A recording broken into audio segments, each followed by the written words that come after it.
Udah nih, udah, Dah, udah kan? Yuk. Aku yang buka berarti kan? Maxim kamu ya, Bisa banget. kamu operator in-nya juga ya? Iya, iya, iya. Ya. Udah nih. Hmm, Ya. Assalamualaikum warahmatullahi wabarakatuh.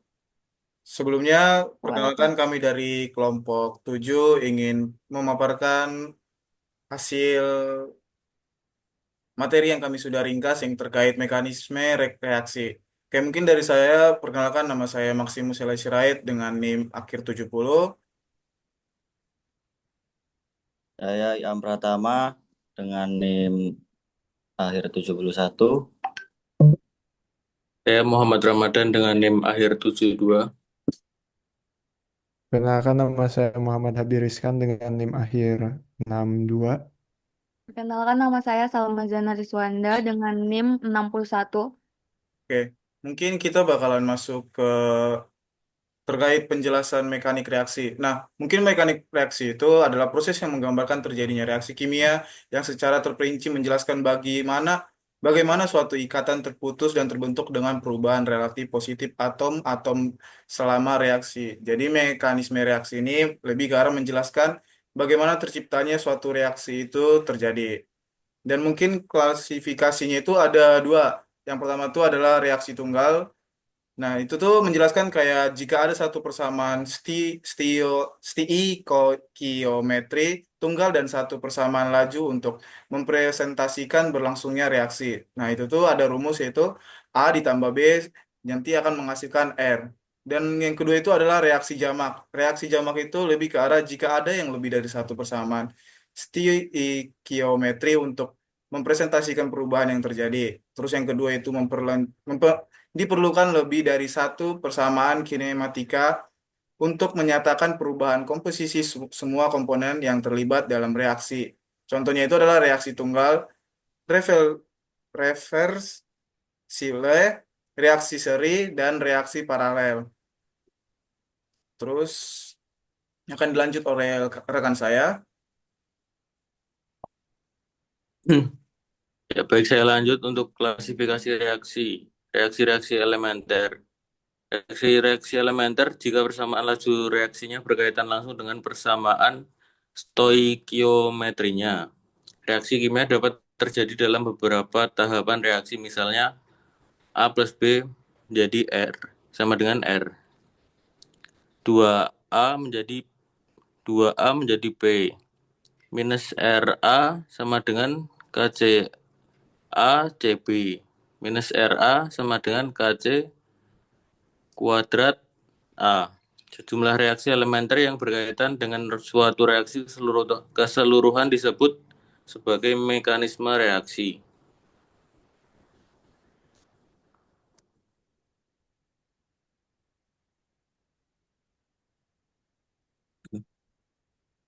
Selanjutnya yaitu molekularitas reaksi. Reaksi terjadi sebagai hasil tumbukan antara molekul-molekul yang bereaksi. Banyaknya molekul yang berpartisipasi sebagai reaktan pada reaksi elementer menentukan molekularitas dari reaksi.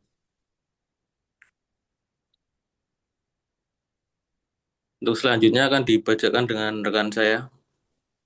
Oke, selanjutnya pada reaksi elementer, molekularitas dan sama dengan orde reaksi. Nah, di mana pada ini hubungan molekularitas dan orde reaksi memiliki hubungan yang terdapat hubungan penting antara molekularitas dan orde reaksi, yaitu keduanya bernilai sama.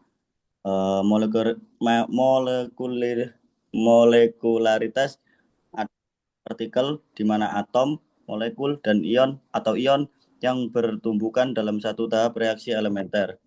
Untuk penjelasannya ada kayak unimolekular di mana A menjadi produk hanya melibatkan satu molekul. Maka laju reaksi dari laju sama dengan K dalam kurung A menjadi orde 1. Kemudian untuk yang bimolekular itu ada A plus A menjadi produk, menjadi laju sama dengan K dalam kurung A kuadrat. Ada A tambah A plus B menjadi produk, menjadi laju, sama dengan K dalam kurung A dalam kurung B, total OD menjadi sama dengan 2. Kemudian yang ketiga ada termolekular, di mana ada A plus A menjadi produk, menjadi laju, sama dengan K dalam kurung A kuadrat. Kemudian ada A plus B menjadi produk, kemudian menjadi laju, sama dengan K dalam kurung A kuadrat dalam kurung B. Kemudian untuk yang termolekuler yang ketiga ada A plus B plus C menjadi produk, menjadi laju, kemudian sama dengan K dalam kurung A dalam kurung B dalam kurung C. Untuk total ordernya ada 3. Nah, jadi kesimpulan buat yang pada reaksi ini tuh, untuk reaksi elementer kita bisa langsung menentukan hukum laju dari koefisien reaktan karena mekanisme terjadi dalam satu tahap. Lanjut pada slide berikutnya. Di sini ada beberapa hal terkait dengan mekanisme reaksi. Yang pertama ada mekanisme reaksi merupakan ujian uraian secara rinci mengenai tahap-tahap reaksi kimia yang menjelaskan perubahan dari reakta awal menjadi produk reaksi dan ditinjau dari aspek molekuler. Kemudian mekanisme reaksi terdiri dari sejumlah tahapan reaksi elementer. Yang ketiga ada mekanisme reaksi melibatkan spesies lain dalam sistem reaksi yang tidak muncul pada persamaan stoikilometri atau disebut dengan zat antara. Nah, kesimpulannya di sini dari apa tadi, beberapa hal terkait ini, mekanisme reaksi membantu kita memahami jalannya reaksi secara detail, bukan hanya hasil akhirnya, tetapi juga kita dapat mengetahuinya dengan detail untuk keseluruhan reaksinya. Untuk yang selanjutnya akan dipresentasikan oleh teman saya. Oke, di sini saya akan menjelaskan contoh reaksi dari mekanisme reaksi. Jadi contoh reaksinya di sini tuh ada A2 tambah B2 menjadi 2AB. Yang pertama itu kita identifikasi dulu. Di sini A2 dan B2 itu berperan menjadi reaktan. Jadi mereka ini adalah zat yang bereaksi di awal proses. Sementara yang 2AB ini mereka adalah sebagai produk atau hasil akhir. Jadi setelah zat 2 ini bereaksi, dia menjadikan produk atau hasil akhir yang ini. Gimana kita bisa dapat 2AB itu ada di cara yang di sini. Dari A2 itu bereaksi menjadi 2A, A tambah B2 itu bereaksi menjadi AB tambah B, A tambah B itu bereaksi menjadi AB. Nah, sekarang gimana caranya kita nentuin intermediate-nya? Jadi intermediate itu atau zat antara itu adalah spesi kimia yang terbentuk di tahap reaksi dan segera dikonsumsi pada tahap berikutnya. Cara cari spesi yang muncul sebagai produk dan dia muncul kembali sebagai reaktan di tahap selanjutnya. Jadi kan kita udah bisa bedain di sini mana reaktan, mana produk. Kalau zat antara atau intermediate itu dia tuh muncul di produk, tapi dia muncul lagi di reaktan. Jadi kita bisa lihat di sini. Nih, ini untuk hasil yang udah langsung jadinya A dan B muncul di produk dan dia muncul lagi AB di reaktan. Maka di sini zat antara atau zat intermediate-nya adalah A dan B. Oke, slide selanjutnya akan dijelaskan rekan saya. Terus dia ya.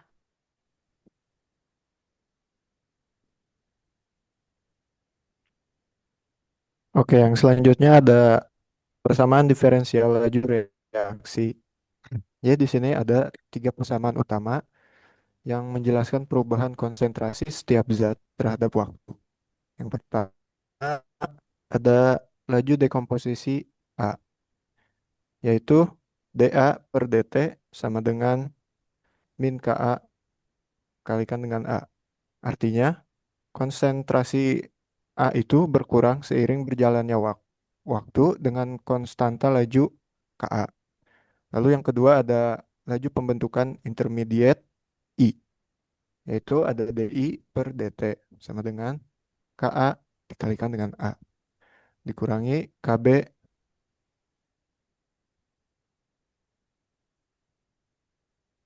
dengan ini dan oleh A, yaitu Ka dikalikan dengan A, tapi langsung dikonsumsi untuk jadi si P atau em, min Kb dikalikan dengan I. Lalu yang ketiga ada laju pembentukan produk P, yaitu dP per dt sama dengan Kb dikalikan dengan I. Produk P hanya bergantung pada beberapa seberapa cepat intermediate I berubah berubah. Lalu dalam slide selanjutnya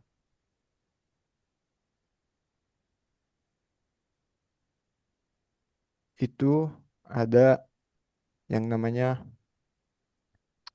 eh, tahap penentu laju.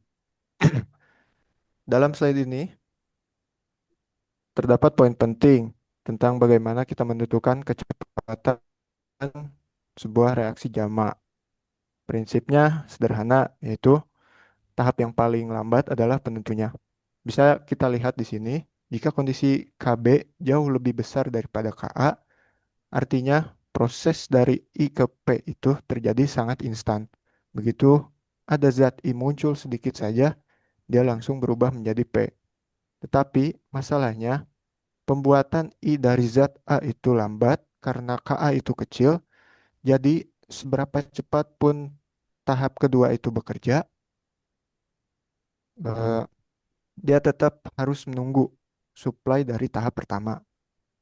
Ibarat kita kayak sedang di jalan tol meskipun setelah eh, masuk di gerbang tol jalanannya kosong dan kita bisa ngebut kecepatan mobil tersebut masuk tetap ditentukan oleh seberapa lambat antrian di gerbang tol tadi. Itulah yang kita sebut dengan eh, rate limiting step. Selanjutnya, slide berikutnya akan dilanjutkan oleh teman saya. Oke, di sini saya akan menjelaskan contoh soal dari mekanisme reaksi. Reaksi NO2 dengan CO menghasilkan NO dan CO2 dengan mekanisme dua tahap.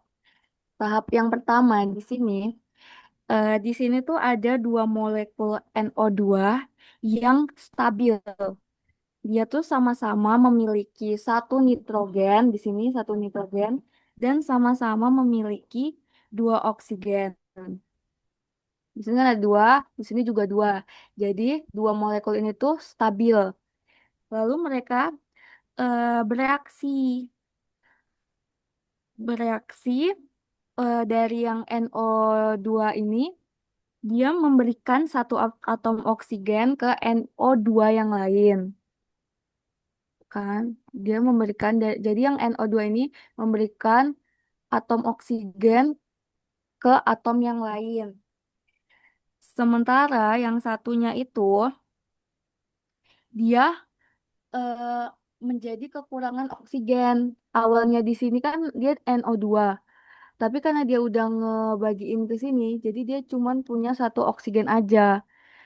Nah, ini juga dikatakan sebagai laju reaksi lambat karena di sini kita tuh memaksa dua zat stabil untuk pecah.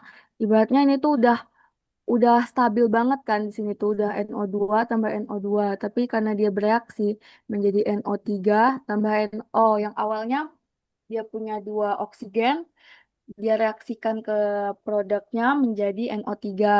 Terus yang awalnya dia juga punya oksigen dua, bereaksi untuk produknya dia menjadi kehilangan satu oksigennya, S. Terus di tahap yang kedua ini, di sini ada NO3 yang baru lahir oleh ini nih, ya kan? Dia baru lahir, maka kita tulis di sini NO3 ditambah CO. Dari reaktan ini mereka bereaksi menjadi NO2 ditambah CO2. Nah, ini tuh mereka berlangsung cepat karena di sini tuh kebalikan dari reaksi yang tahap mekanisme pertama. Kalau tahap mekanisme pertama, di sini kan mereka sama-sama stabil, tapi setelah bereaksi mereka memaksakan itu menjadi seperti ini kan. Kalau di sini justru mereka tuh saling membutuhkan. Di sini NO3 punya oksigen 3. Sementara yang di sini CO atau karbon monoksida oksigennya cuma satu. Maka dari itu NO3 tuh menyumbang satu atom untuk karbon monoksida di sini dan eh, NO3 jadi kehilangan oksigen karena dia udah menyumbangin ke karbon monoksida. Tapi di sini mereka menjadi produk atau hasil yang stabil. Maka itu dikatakan laju reaksi yang cepat. Nah, kalau misalnya kita mau nanya zat antaranya itu apa atau intermediate-nya itu apa, seperti yang udah saya jelaskan di slide sebelumnya, zat antara itu adalah zat yang muncul di produk, lalu muncul lagi di muncul lagi di reaksi reaktan setelah prosesnya. Seperti di sini. Di sini kan NO3 nih muncul nih. Dia baru kan dari reaksi sini, reaksi yang baru gitu. Dia muncul di sini sebagai produk. Lalu di tahap selanjutnya, dia muncul lagi sebagai reaktan. Maka bisa dikatakan zat antaranya itu adalah NO3.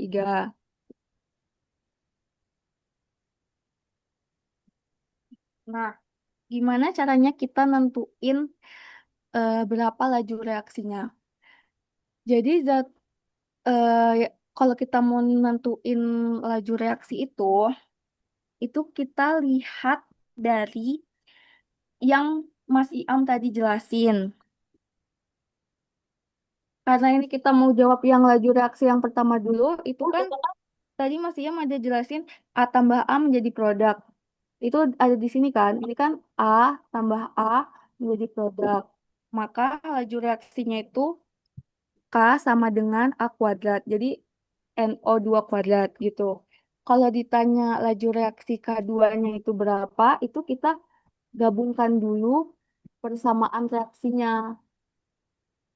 Cara kita gabungkan persamaan reaksinya, kita tulis tulis ulang dulu mekanisme reaksinya.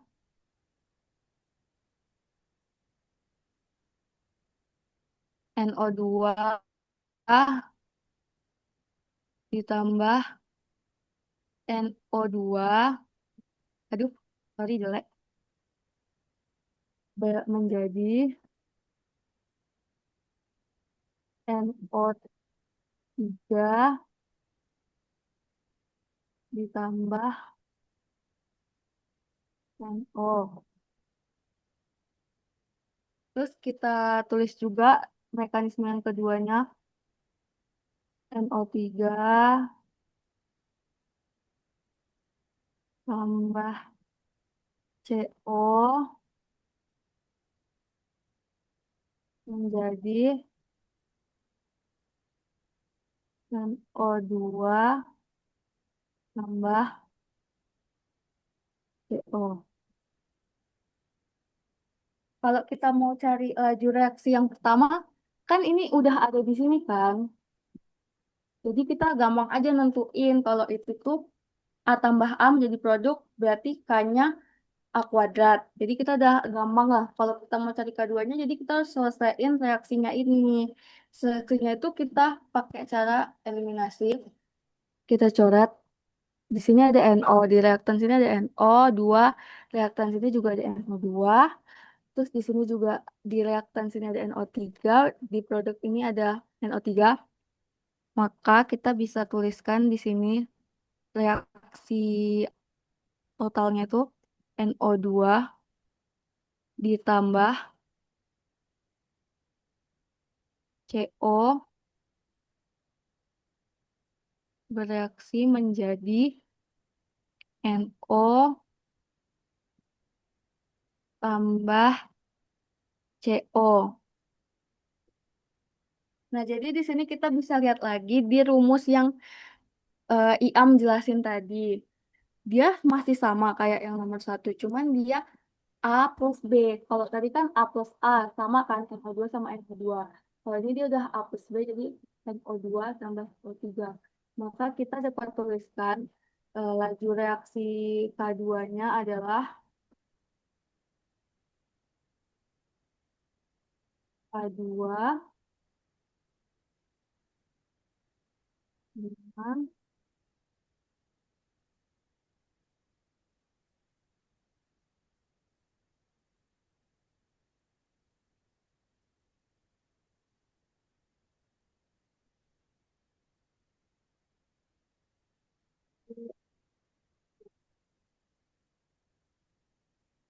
Nah, jadi kita dapat laju reaksi K2-nya. Kita nggak boleh langsung ngitung K2-nya tuh yang ini.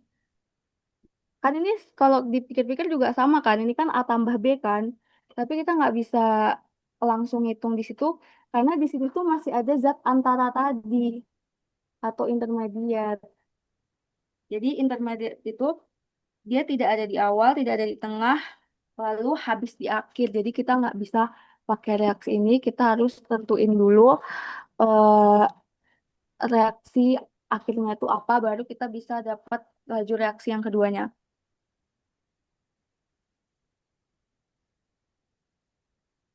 Udah, udah Maxim.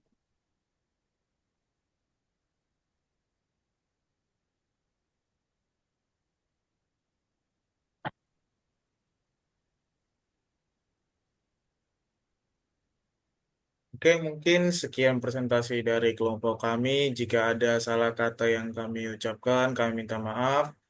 Dan Assalamualaikum warahmatullahi wabarakatuh. Udah. Ya, terus ini matiin namanya kayak gimana nih?